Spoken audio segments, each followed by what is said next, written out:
नमः शिवाय। एस्ट्रो ज्ञान में आपका बहुत बहुत स्वागत है।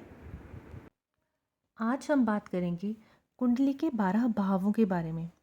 सामने आप जो कुंडली देख रहे हैं, देखिए हर कुंडली में 12 भाव होते हैं, पर हर भाव से अनगिनत सवालों का विचार किया जाता है। ऐसा नहीं है कि पहले भाव से सिर्फ हम एक व्यक्ति का ही विचार करेंगे या दूसरे भाव से सिर्फ हम धन का विचार करेंगे।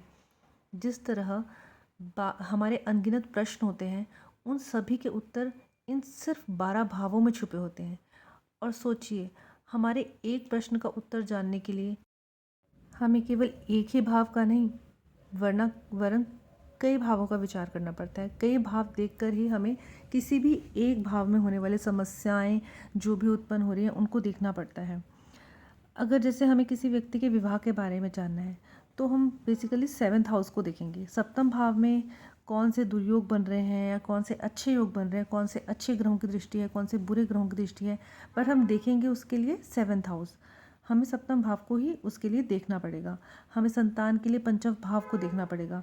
इसी तरह से किसी भी एक भाव से, जैसे हम लग्न को ले लेते हैं, हम अगर लग्न को देख रहे हैं तो लग्न से हम पूरे शरीर का विचार करेंगे। संपूर्ण शरीर, जिस भी व्यक्ति की कुंडली है, उसका चरित्र, उसके अंदर आत्मविश्वास है या नहीं है, बुद्धि, उसका स्वास्थ्य, उसका स्वभाव, उसका मस्तिष्क, सभी हम पहले भाव से देखेंगे।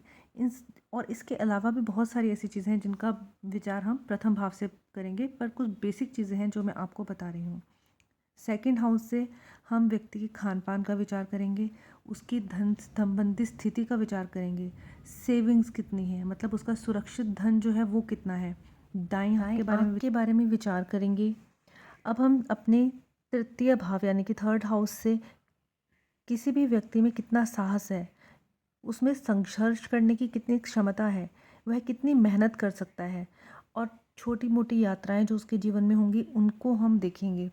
छोटे भाई बहन का विचार हम 3rd हाउस से ही करेंगे। पड़ोसी, नेबर, इन सब चीज़ों को हम 3rd हाउस से देखते हैं। चौथे भाव से हम अपनी माँ के बारे में देखते हैं। माँ का स्वास्थ्य, हमारे बारे में, हमारी सुख सुविधाएं, मकान, जायदाद, भूमि, भवन, वाहन का सुख, हमारे जीवन में जितने भी सुख हैं उन्हें हम चतुर्थ भाव से ही देखते हैं। चतुर्थ भाव से ही हमें पता चलता है कि किसी भी व्यक्ति के घर का वातावरण, घर का माहौल कैसा है, घर में कलेश रहता है या सुख की स्थिति है, शांति है, संपन्नता है। अब हम आएंगे पाँचवें से हम देखेंगे कि व्यक्ति की शिक्षा कैसी रहेगी, उसकी संतान कैसी होगी, संतान होगी या नहीं होगी। लव अफेयर्स के बारे में हम पंचम भाव से देखते हैं। किसी भी व्यक्ति की क्रिएटिविटी किस दिशा में जा रही है और वह कितना क्रिएटिव है, इसके बारे में भी हम पंचम भाव से देखते हैं। अब षष्ठम भाव यानी कि हमारा 6th हाउस, उससे हम जितने भी हमारे जीवन में आने वाले छोटे मोटे रोग हैं, कर्ज है, ऋण है, शत्रु, दुर्घटना, या फिर जब हम किसी भी जॉब के लिए, कंपटीशन के लिए एग्ज़ाम देते हैं, उस एग्ज़ाम में हमें सफलता मिलेगी या नहीं मिलेगी, यह भी हम छठे भाव से देखते हैं। छठे भाव से हम मामा का भी विचार करते हैं।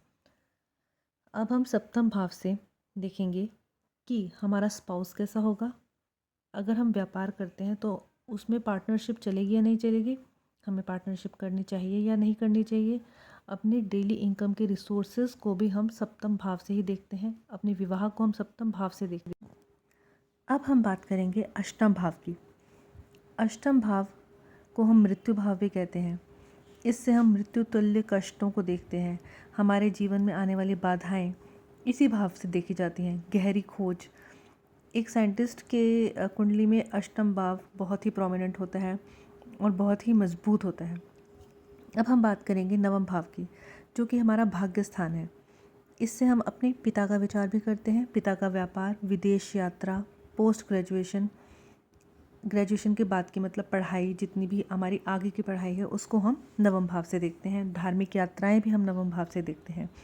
धर्म भाव का हमारा स्ट्रांग होना बहुत ज़रूरी है, जिससे हमारा भाग्य हमारा साथ देता है।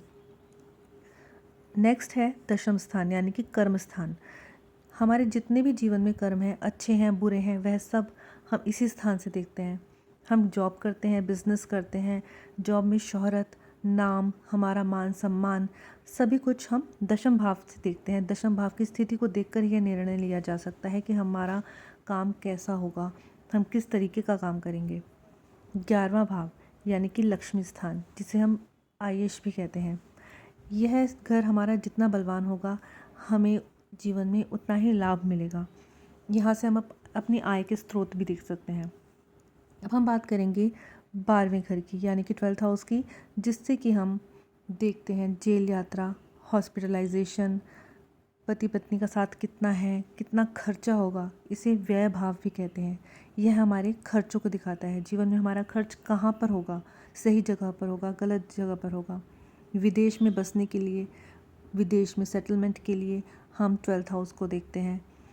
इस तरह से हम इन्हीं भावों से और भी बहुत सारी चीज़ें देखते हैं।